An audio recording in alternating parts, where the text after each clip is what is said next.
One week before Christmas, I caught my family planning to make me babysit the guests' children. So I altered my plans. On December 24th, Mom rang. "Where are you?" I chuckled and suggested they shouldn't expect me at the catered event. You know that feeling?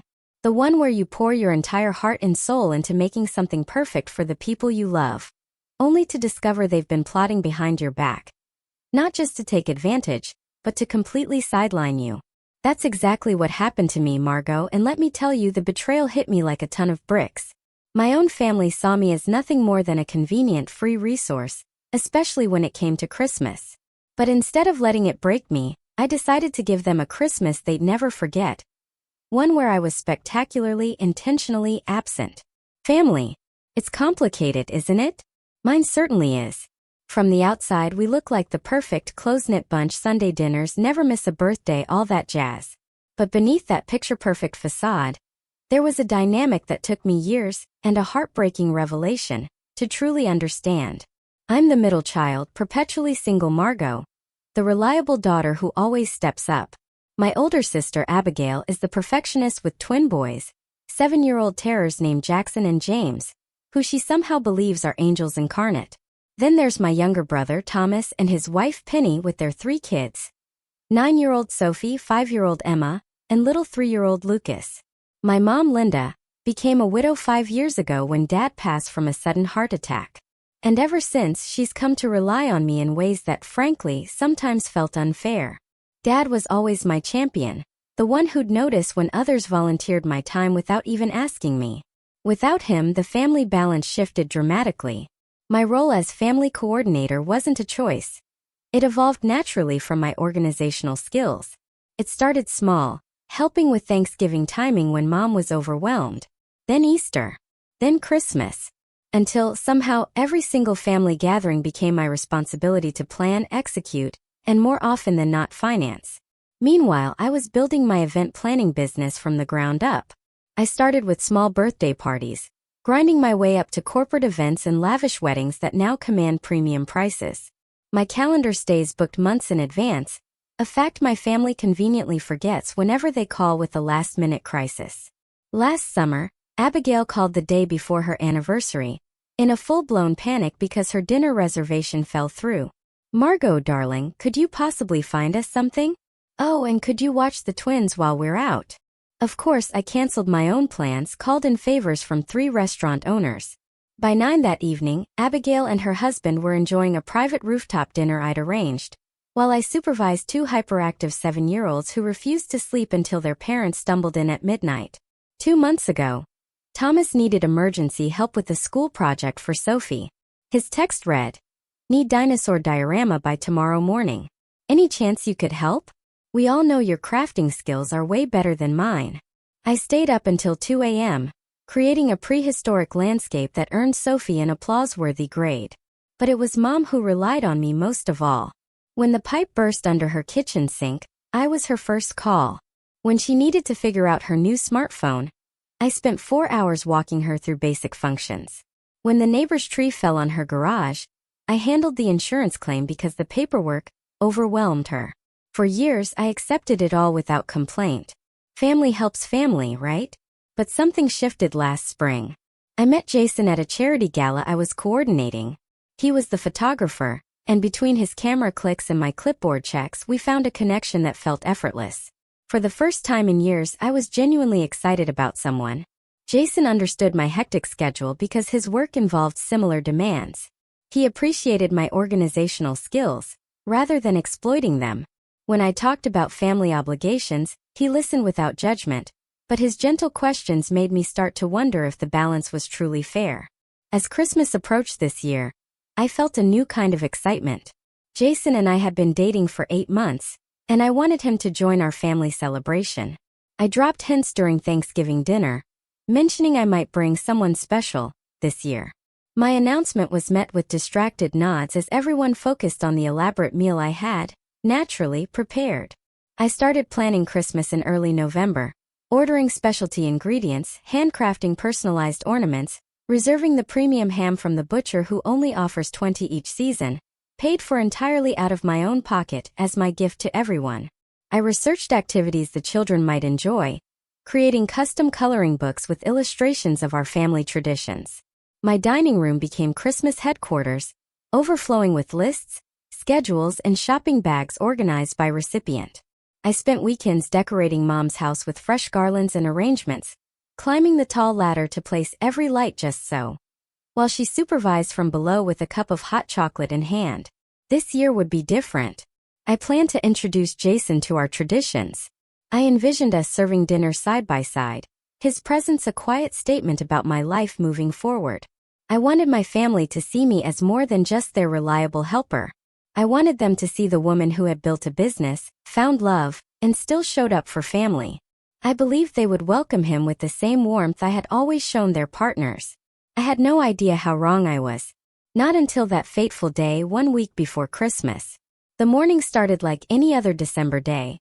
Frost coating my car windows and holiday music playing on the radio during my drive to Mom's house. I arrived early for our pre-Christmas planning session, carrying bags of new decorations and my trusty planning binder. The house looked peaceful from outside, the lights I'd strung along the eaves twinkling merrily against the gray winter sky. I let myself in with my key, calling out a hello that went unanswered, assuming they were in the back of the house. I set down my bags in the entryway and headed toward the kitchen, where voices drifted down the hallway. As I approached, I recognized Mom's laugh, followed by Abigail's distinctive tone and Thomas's deeper voice. Just as I was about to turn the corner, my name caught my attention. I froze. My sister was speaking. So we're agreed? Margot will watch all the kids during the adult dinner. 5 kids is a lot, but she handles the twins all the time, so adding 3 more should be fine. My hand froze on the wall. What was she talking about? This was the first I'd heard about a separate adult dinner. In our family, Christmas had always been everyone together around the large table.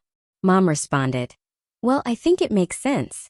The kids' table will be chaotic, and Margot is so good with them. Plus, she already has all those activities planned." Those activities? They were meant for after dinner when we would all participate. I had created Christmas scavenger hunts and craft projects the adults would help with, not babysitting entertainment. Thomas chimed in. She can eat early with the kids, and then we can have our dinner in peace for once. Last year, Lucas had that meltdown and I barely got to taste the food Margot had spent all day cooking. A tightness in my chest. I couldn't make my presence known. I just stood there listening. And she'll handle the cleanup too, right? She always does, Abigail added. I was thinking we could open a nice bottle of wine this year without worrying about driving. Maybe even play some adult games after dinner. Mom laughed. Well, it's not like Margot has other plans. No offense to her, but being single at the holidays means she has the time to help. We all have partners and children to consider. The words stung like a physical slap. I had explicitly mentioned bringing Jason to Christmas this year. Had they simply not listened? Or worse, had they heard but dismissed it entirely? Has she mentioned that photographer guy lately? Thomas asked. I thought that fizzled out months ago. Oh, that was never serious, Mom dismissed. Margot focuses too much on work for relationships to last. Remember that accountant a few years back? Same thing. My relationship history was now being dissected in my absence, with completely inaccurate information. The accountant had moved across the country for a job opportunity. We'd parted on good terms. And Jason was very much still in my life, something they would know if they ever bothered to ask about my personal life. Well, it works out perfectly for us, Abigail continued, oblivious. She can entertain the kids from 4 o'clock onward. I'll tell the twins to save their new toy demonstrations for Aunt Margot.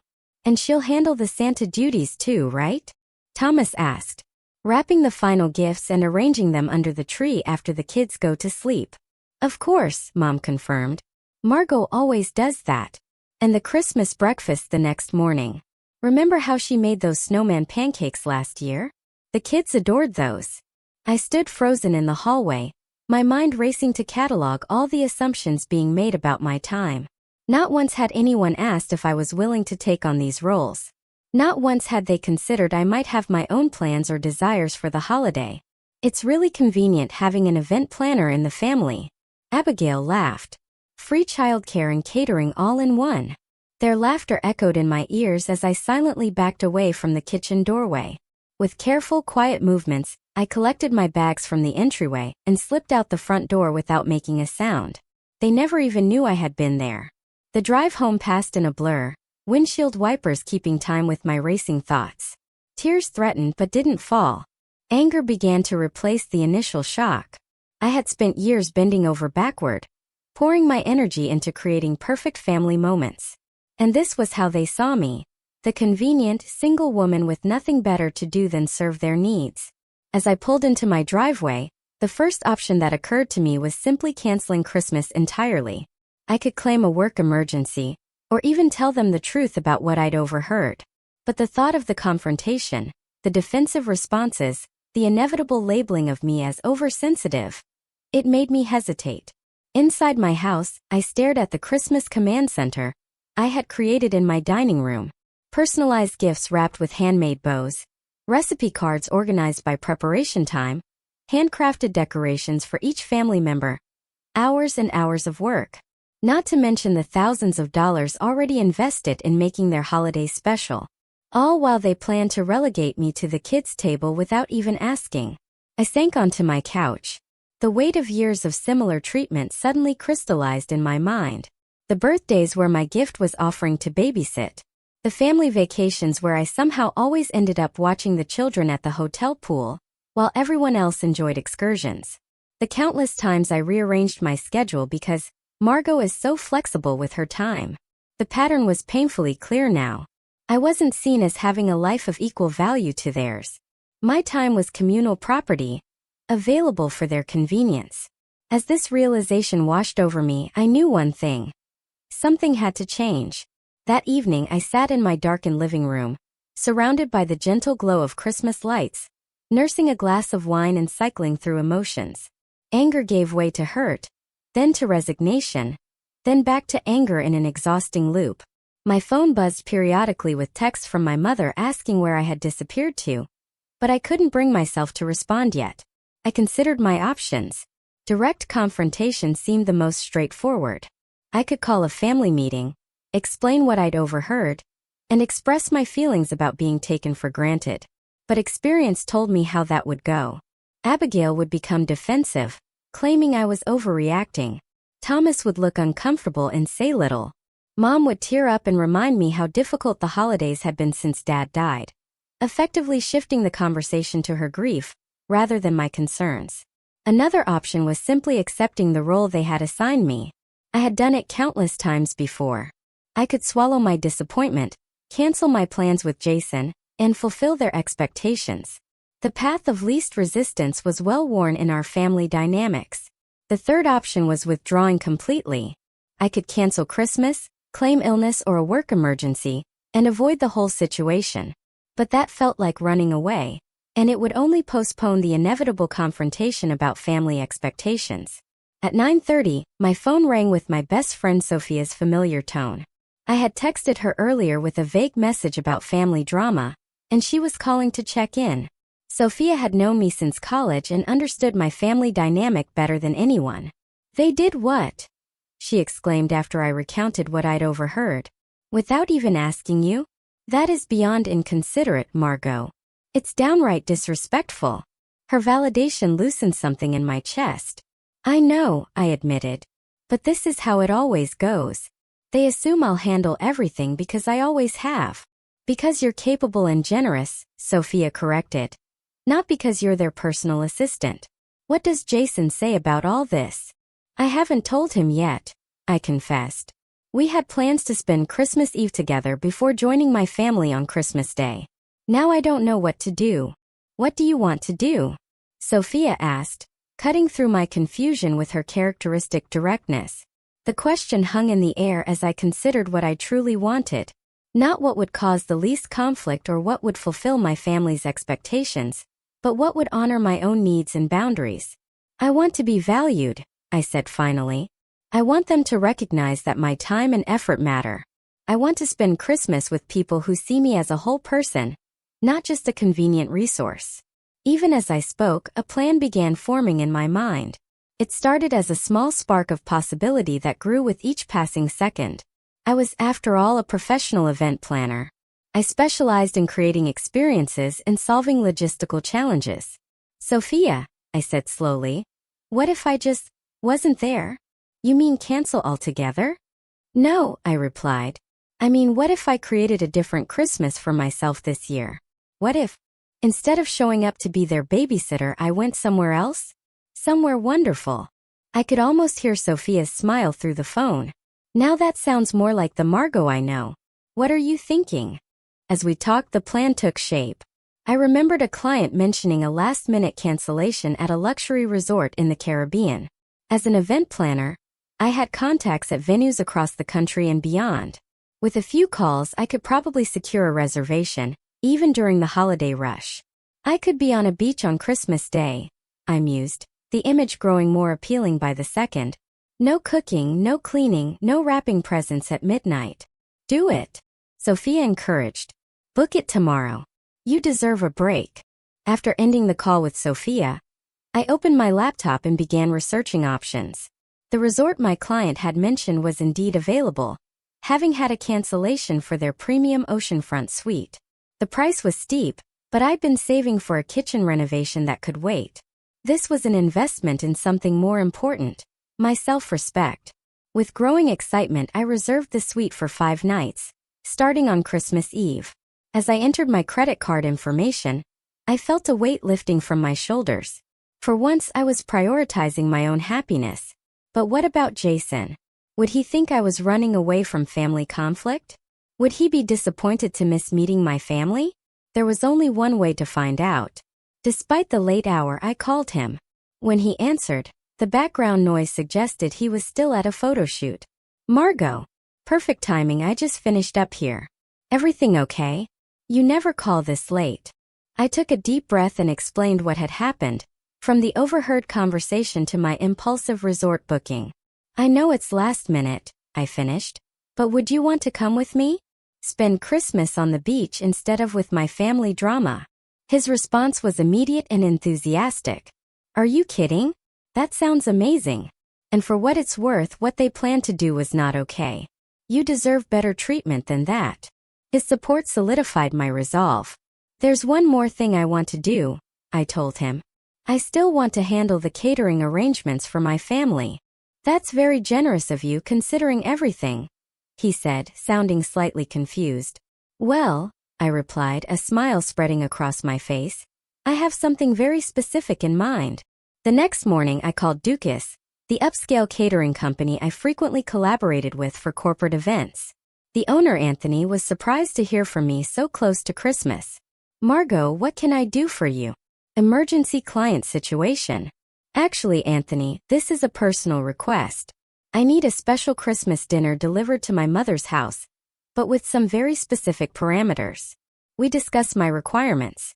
An elegant adult dinner with wine pairings for 5 adults, and a separate kid-friendly meal clearly labeled for children under 10. I specified that all dishes should be completely prepared, requiring only minimal heating, with detailed instructions even a cooking novice could follow. No problem at all, Anthony assured me. We can deliver everything at 4 o'clock on Christmas Day. Will you be there to receive it? No, I replied, feeling a thrill of satisfaction. I'll be out of town. They'll need to handle it themselves for once. With the catering arranged and the vacation booked, my plan was taking shape. I would give my family exactly what they wanted at Christmas without my interference, but on terms they never expected. Sometimes the best gift is the opportunity to appreciate what you've taken for granted. For the next few days, I maintained the illusion that everything was proceeding according to plan. When Mom called to ask why I had missed our planning session, I fabricated a story about an emergency with a client's holiday party. She accepted this without question. Another reminder of how my work was simultaneously exploited and dismissed by my family. While you're still handling the Christmas dinner shopping, right? She asked. I gave Abigail your number to call about the twins' food allergies. They suddenly won't eat anything with red food coloring. Actually, I replied, injecting enthusiasm into my voice, I've arranged something special this year. Professional catering from Dukas. Everything will be delivered ready to serve. Mom's surprise was evident. Catering? But you always cook Christmas dinner. It's tradition. I thought this would be easier for everyone, I explained. More time to enjoy the holiday instead of being stuck in the kitchen. After a pause, she accepted the change with surprising ease. Well, if you think that's best, you always know how to make things special, Margot. With that hurdle cleared, I moved on to the next phase of my plan. I needed to retrieve the personal decorations and heirlooms I had left at Mom's house over the years. Items that held sentimental value to me, but had somehow become communal property in the family collection. The following afternoon, I visited under the pretense of checking the catering menu. While Mom was on the phone with a neighbor, I quietly collected my grandmother's hand-painted ornaments, the stockings I had embroidered with each family member's name, and the antique serving dishes I had inherited from my father's mother. These treasures had gradually migrated to Mom's house because that was where we always celebrated holidays. But this year they would either travel with me or remain safely in my home. It was a small act of reclamation, but it felt significant. Throughout the week, family members contacted me with their usual requests and assumptions. Thomas called to ask if I could pick up last-minute gifts for his children since I was so good at that sort of thing.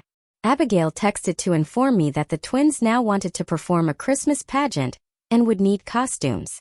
Mom left a voicemail wondering if I could come early on Christmas Eve to help her rearrange the furniture for optimal flow. To each request, I gave non-committal responses. I'll see what I can do. My schedule is pretty packed this year. Small seeds of doubt that would bloom into realization when they discovered my absence.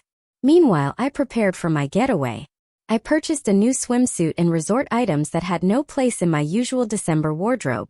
I wrapped the gifts I had already bought for my family and arranged for them to be delivered by courier on Christmas morning. Despite everything, I couldn't bring myself to leave them without presents. Each package included a card with a personal message that hinted at my desire for a more balanced relationship moving forward. Jason and I finalized our travel plans, booking an early morning flight on Christmas Eve. He seemed increasingly excited about our spontaneous holiday, suggesting activities and researching restaurants at our destination. His enthusiasm reinforced my decision to prioritize this new relationship over family obligations that were neither appreciated nor reciprocated. On Thursday, 3 days before Christmas, I met with Anthony from Dukas to finalize the catering arrangements. We sat in his office reviewing the menu while his staff prepared holiday orders in the bustling kitchen beyond the glass partition. So to confirm, Anthony said, checking his notes, we have the adult dinner with beef Wellington, roasted winter vegetables, truffle mashed potatoes, and the chocolate hazelnut torte for dessert, wine pairings included. Then the kids' meal with chicken tenders, mac and cheese, steamed broccoli, and Christmas cookies, all labeled and with heating instructions. Perfect, I nodded.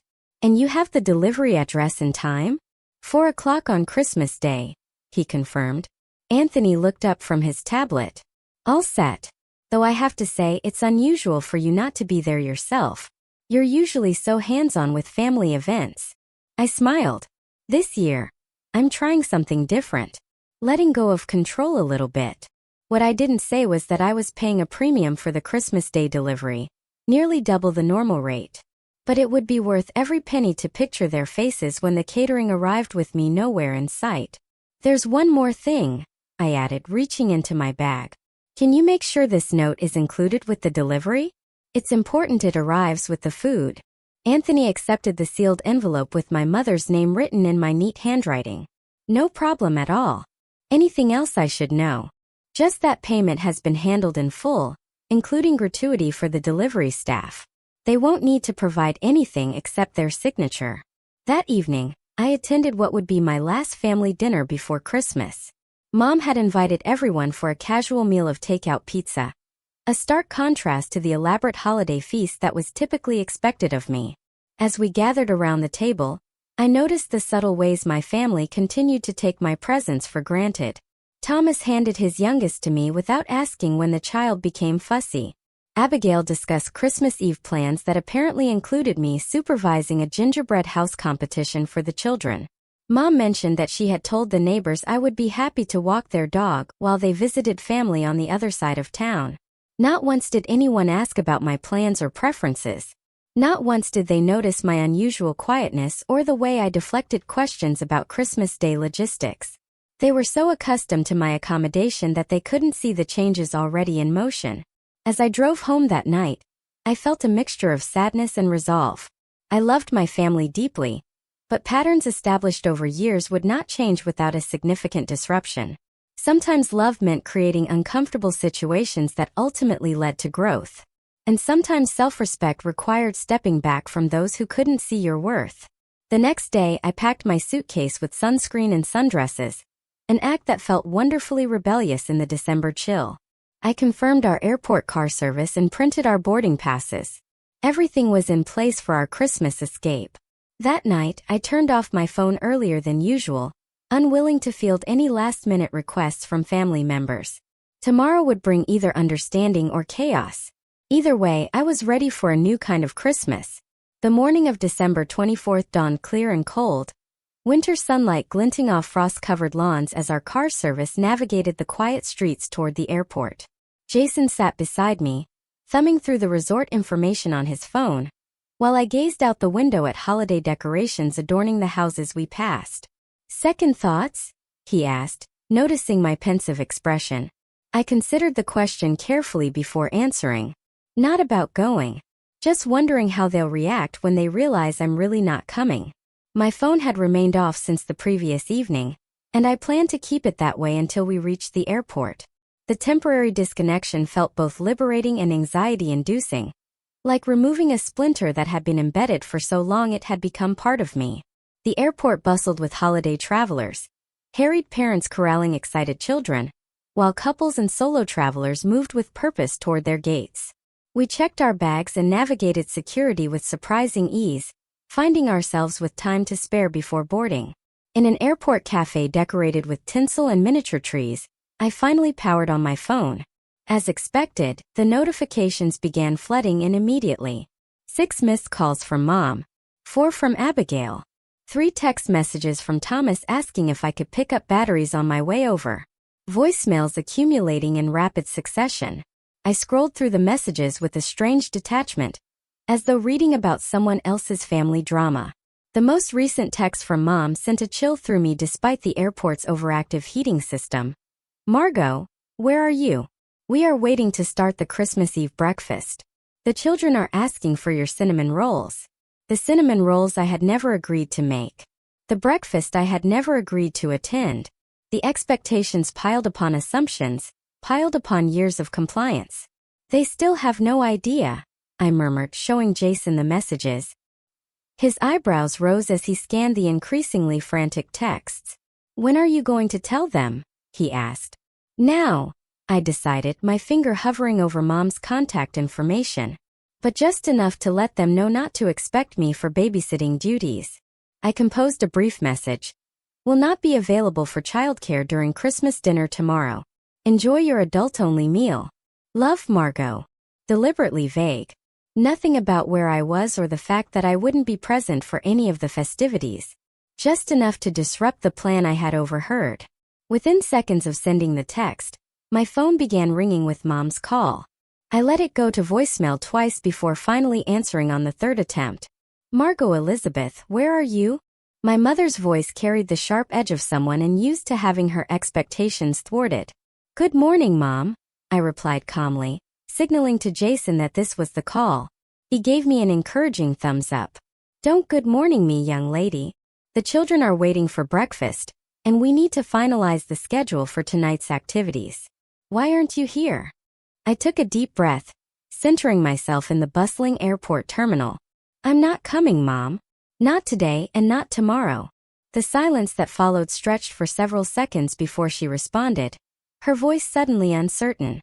"What do you mean not coming?" "Of course you're coming. It's Christmas.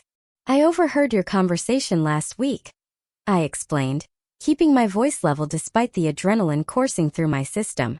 "The one where you and Abigail and Thomas decided I would be the babysitter for all 5 kids during your adult-only dinner.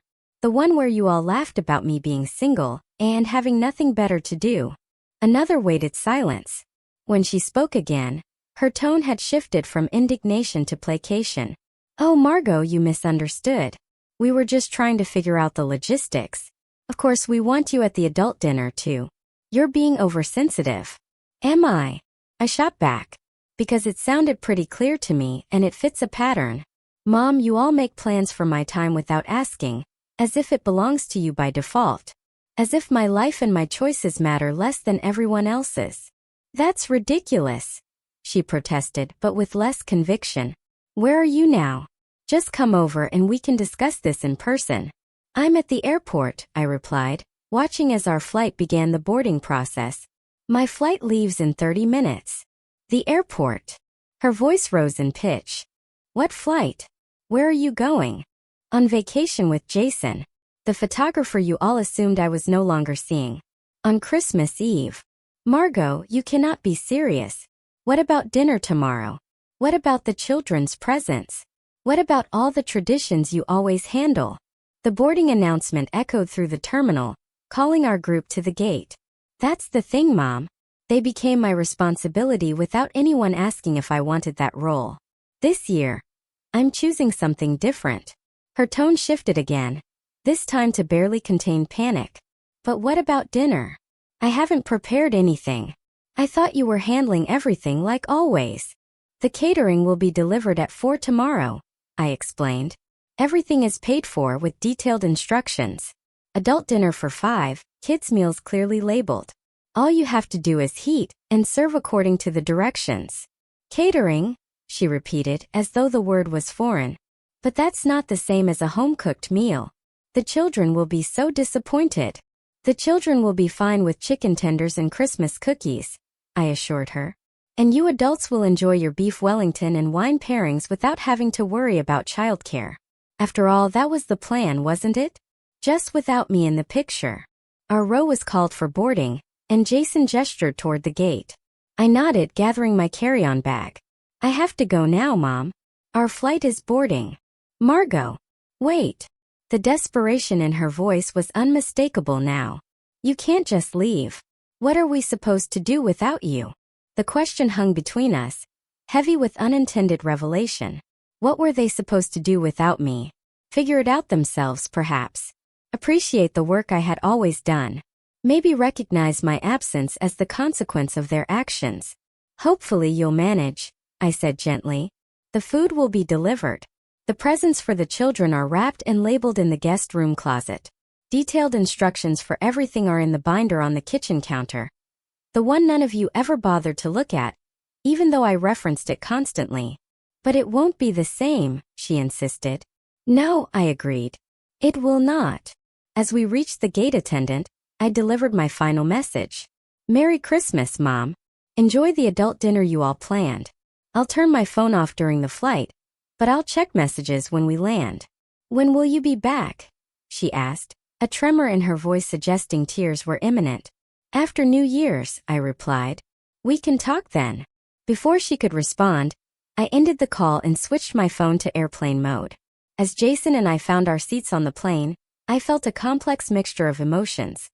Guilt at disrupting the family holiday, anxiety about the confrontation to come, but underlying it all, a profound sense of liberation.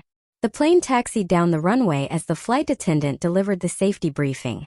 As we took off, ascending through clouds into clear blue skies, I mentally shed the weight of expectations I had carried for far too long. Whatever awaited me upon return, I had finally advocated for my own worth in the family equation. Jason squeezed my hand as the seatbelt sign dinged off. You okay? I turned to him with a smile that felt more genuine than any I had managed in weeks. I am now. Merry Christmas to us. As our plane soared south toward sunshine and new traditions, I left behind the snow, the family drama, and years of unreciprocated accommodation. For once, Christmas would be about joy rather than obligation. And perhaps when the dust settled, my family would understand why this stand had been necessary all along. Christmas morning broke with golden sunshine streaming through the curtains of our oceanfront suite, a stark contrast to the snow-covered landscape I had left behind. I padded onto the balcony, coffee in hand, watching early morning swimmers brave the gentle waves while palm trees swayed in the breeze. The peaceful scene bore no resemblance to what would normally be happening at my mother's house. Children racing downstairs at dawn, adults struggling to function without caffeine, and me orchestrating the carefully timed chaos of present opening and breakfast preparation. Jason joined me on the balcony, wrapping his arms around my waist. Merry Christmas. Any regrets about being here instead of there? I considered the question seriously. Surprisingly, no. I miss the good parts, of course. The children's excitement, the moment when everyone opens the perfect gift I found for them. But the relief of not being responsible for everyone's happiness today outweighs all of that. We spent the morning exchanging the small gifts we had brought along, enjoying a luxurious breakfast delivered by room service, and walking along the shore, collecting shells. The resort had decorated palm trees with twinkling lights and red bows, a whimsical tropical take on Christmas that charmed me. At precisely noon, as we lounged by the pool, sipping fruity drinks garnished with tiny umbrellas, I checked my phone for the first time since our flight had landed the previous evening. The onslaught of notifications made my stomach tighten with anxiety, but I forced myself to methodically work through them. 27 missed calls, 42 text messages, 13 voicemails. My family had not taken my absence lightly. I started with the earliest messages, tracking the progression of reactions as Christmas Eve had unfolded without me. The initial texts from Mom vacillated between guilt trips, "The children are so disappointed," and angry accusations, "I cannot believe you would abandon us like this." Abigail's messages were predictably self-centered. "How am I supposed to manage the twins' behavior during dinner without your help?" While Thomas's showed surprising insight. "We really messed up, didn't we?" The voicemails told a similar story, with my mother's voice growing increasingly frantic as she realized I truly wasn't going to appear and save the day. The last message from Christmas Eve, time-stamped 1:14 a.m., captured her vulnerable admission. "I don't know how to do this without you, Margot. I've always relied on you to make Christmas happen." That was the crux of it. I had become so essential to their holiday experience that my absence created a vacuum no one was prepared to fill. But that dependence had come at the cost of my own holiday joy, a price I was no longer willing to pay.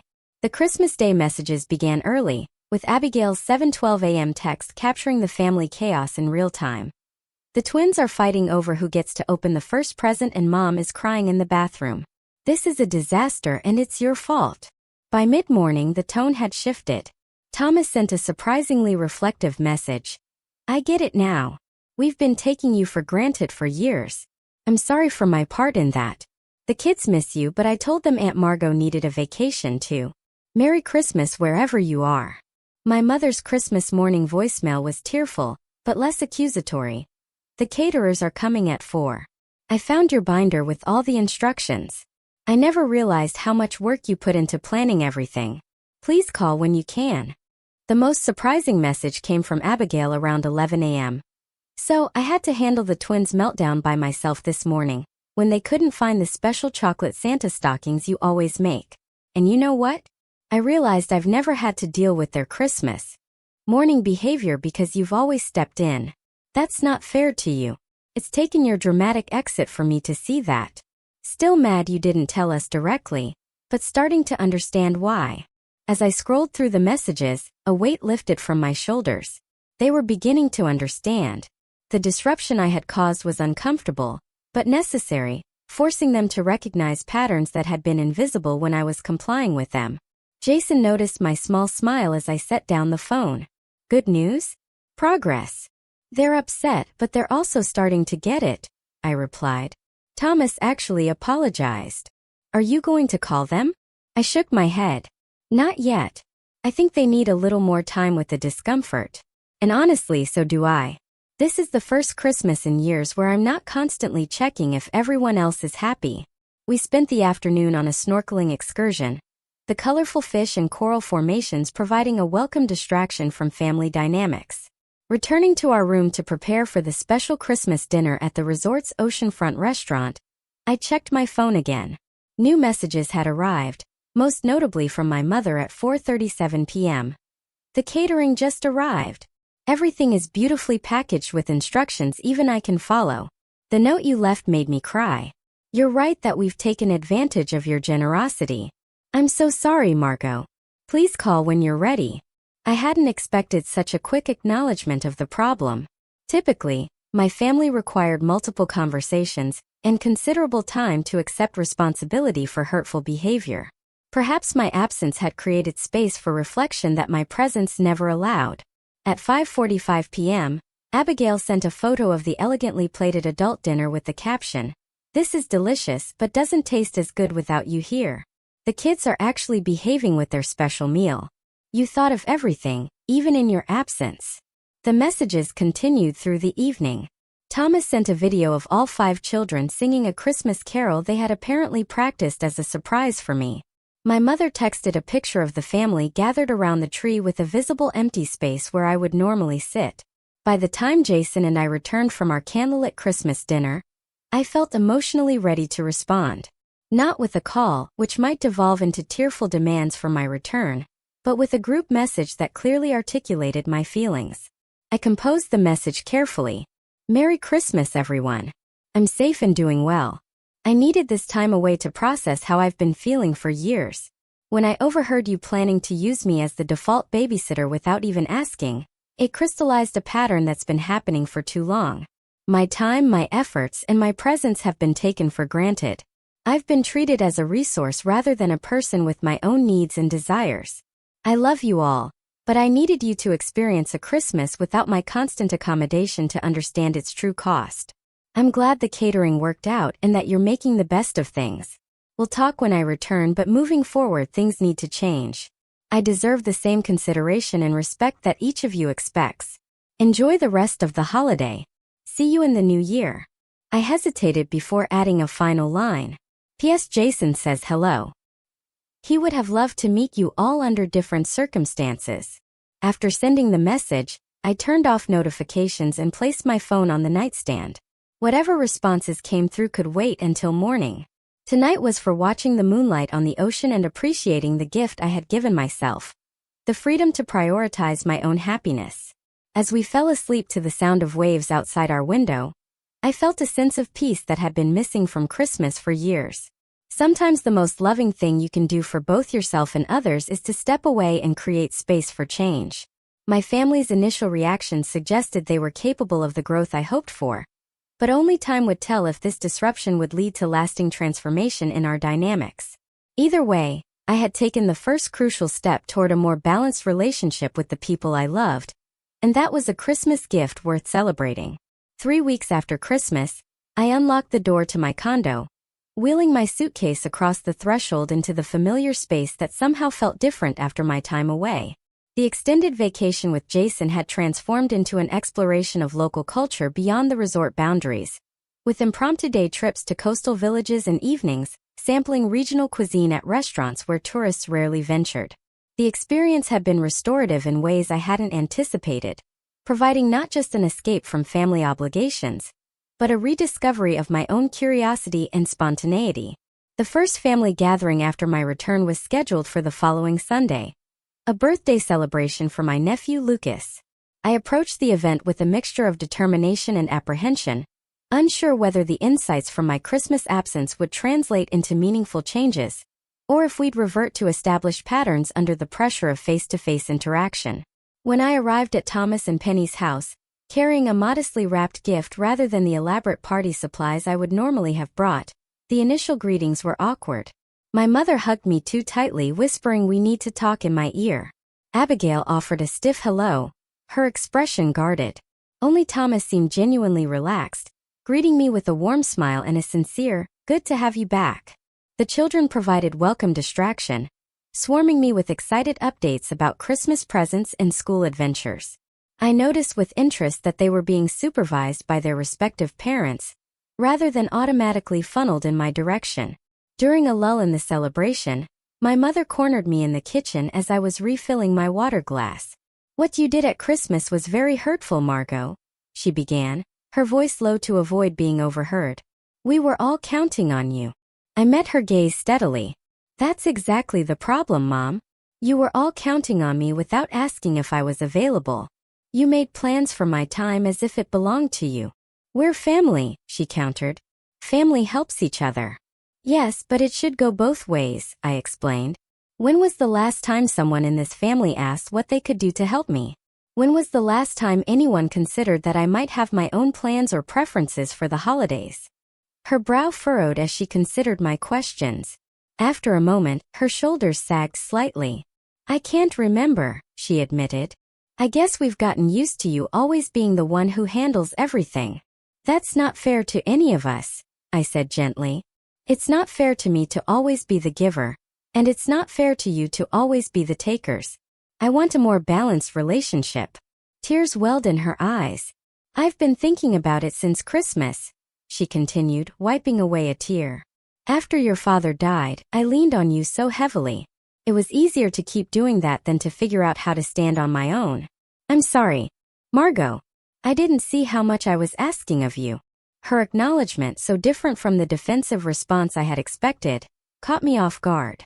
Thank you for saying that, Mom. I want to do better, she continued. I don't want to lose you because I've been selfish. We spoke for nearly 30 minutes, delving into years of accumulated expectations and unexamined patterns. For the first time, I felt truly heard as I expressed how isolating it had been to always prioritize everyone else's needs above my own. And for the first time, I saw my mother as someone working through her own struggles rather than simply imposing demands on my time. Later in the afternoon, Abigail approached me on the back porch, where I had stepped out for a moment of quiet. That was quite a stunt you pulled at Christmas, she said, her tone deliberately light, though her eyes remained serious. It wasn't a stunt, I corrected. It was a boundary. She sipped her drink, considering my words. The twins asked about you every day. Where's Aunt Margot? Why isn't she here? She paused. I didn't have a good answer because saying we took advantage of her until she'd had enough didn't seem appropriate for a 5-year-old. Despite myself, I laughed. What did you tell them? That sometimes adults need vacations too, and that we should have been more thoughtful about your time. She met my gaze directly. I was angry at first.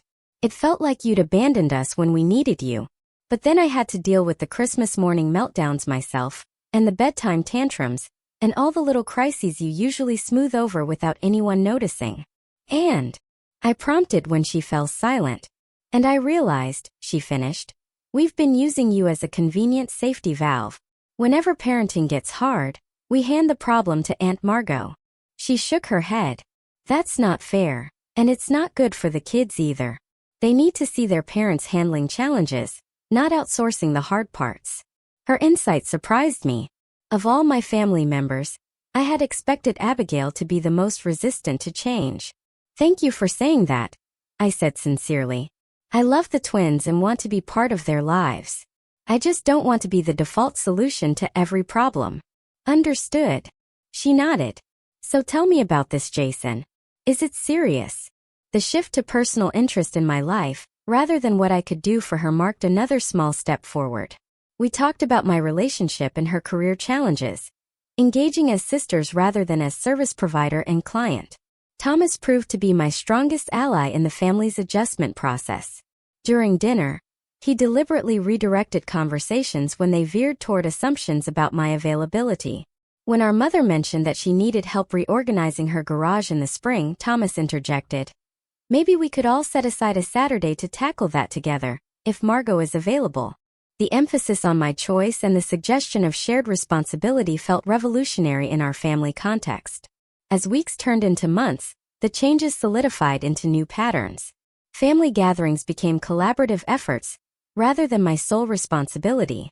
Text messages began with, "Are you available to help with?" rather than, "I need you to handle." My mother started taking community classes to build her own social network, rather than relying exclusively on her children for companionship. My relationship with Jason flourished in the healthier environment I had created by establishing boundaries. He joined several family gatherings where he was welcomed with genuine interest rather than the perfunctory acknowledgement I had feared. His outside perspective helped me recognize when old patterns threatened to resurface, and his support reinforced my commitment to maintaining a balanced relationship with my family. By the following Christmas, the transformation was remarkable. Planning began with a family meeting in November, where responsibilities were divided equally among all adult members. My mother hosted, Thomas handled the children's activities, Abigail managed the gift exchange, and I coordinated the meal, but with significant contributions from everyone. On Christmas Eve, as we all gathered in my mother's living room, with carols playing softly and children excitedly arranging cookies for Santa. I found myself experiencing the holiday joy that had been missing for years. Without the burden of sole responsibility, I could be present in the moment, appreciating the connections that had always been the true purpose of our gatherings. Best Christmas ever, Jason whispered as we watched the family scene unfold. Because I'm not exhausted from making it perfect for everyone else, I agreed. Later that evening, as the children finally settled into sleep and the adults enjoyed a quiet moment around the tree, my mother raised her glass in a toast. To Margot, she said, her eyes meeting mine with understanding, who taught us that loving someone means respecting their boundaries, not just accepting their sacrifices. Thank you for having the courage to show us a better way to be family. The journey hadn't been easy. There had been moments of regression, uncomfortable conversations, and the challenging work of establishing new expectations. But the result was worth every difficult moment. A family that functioned through mutual respect rather than convenient exploitation, and relationships that nourished rather than depleted. As I looked around at the faces of those I loved, I understood that sometimes the greatest act of love is standing up for your own worth. In doing so, you create the possibility for relationships built on mutual care, rather than imbalanced obligation. The empty chair I had left the previous Christmas had made space for growth that benefited everyone. So, I guess the question is, if you were me, what would you have done? Have you ever had to draw a line in the sand with your own loved ones who were taking you for granted? Let me know in the comments below. I really want to hear your thoughts.